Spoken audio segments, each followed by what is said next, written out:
എന്താ പറഞ്ഞേ? അങ്കമാലിയിലത്തെ പ്രധാനമന്ത്രി എന്റെ അമ്മാനാണ്, അങ്ങനോട് പറഞ്ഞ കാശ് അയച്ചു തരുമെന്ന് പറഞ്ഞു. അമ്മാവനെ വിളിച്ചു പറഞ്ഞ കാശ് അയച്ചു തരുന്ന അവര് പറഞ്ഞില്ലേ? നിങ്ങൾക്കൊന്ന് ഫോൺ ചെയ്ത് അങ്കമാലി.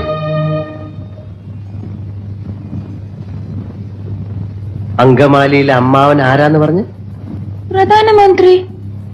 അപ്പൊ ഈ കഴുത പറയാ എന്റെ അമ്മാവന്റെ വകയല്ല ഈ ഹോട്ടലിന്. അപ്പൊ ഞാൻ ചോദിച്ചു നിന്റെ അമ്മാവന്റെ വകയാണോ ഈ ഹോട്ടലിന്? അപ്പൊ അവൻ എന്നെ എടിന്ന് വിളിച്ചു, ഞാൻ അവനെ പട്ടിന്ന് വിളിച്ചു. അപ്പൊ ഒരുത്തൻ എന്നെ അടിക്കാൻ വന്നപ്പോ ഞാൻ എന്റെ കൊടയെടുത്ത് അവന്റെ വയറ്റത്ത് ഒറ്റ കുത്തി. എന്റെ കൊടയെ പിടിച്ച് വലിച്ചപ്പോ ദാ അവിടെ ഇരിക്കുന്ന ഫോട്ടോ എടുത്ത് ഞാൻ തറയിൽ എറിഞ്ഞു പൊട്ടിച്ചു. പിന്നെ ഒരുത്തൻ എന്നെ പിടിക്കാൻ വന്നപ്പോ ഞാൻ ഫോൺ എടുത്ത് അവന്റെ തലയിൽ ഒറ്റ അടി വെച്ചു. എന്നിട്ട് ഒരുത്തൻ എന്റെ അടുത്ത് വന്ന് പറഞ്ഞു അവന്റെയാണ് ഈ ഹോട്ടലിന്. അപ്പൊ ഞാൻ അവന്റെ അപ്പൂപ്പനെയും അമ്മുവിനെയും ഒക്കെ ചീത്ത പറഞ്ഞു. അവൻ പോലീസിനെ വിളിക്കുന്നു പറഞ്ഞപ്പോ ദാ അവിടെ ഇരിക്കുന്ന പൂച്ചട്ടി എടുത്ത് അവന്റെ തലയിൽ ഒറ്റ അടി വെച്ചു കൊടുത്തു. അവനെ ആസ്പത്രി കൊണ്ടുപോയി.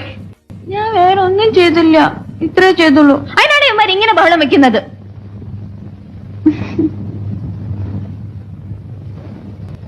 വട്ടാണല്ലേ? എന്നോട് ഒരുപാട് പേര് ഇങ്ങനെ ചോദിക്കുന്നു, അതെന്താ?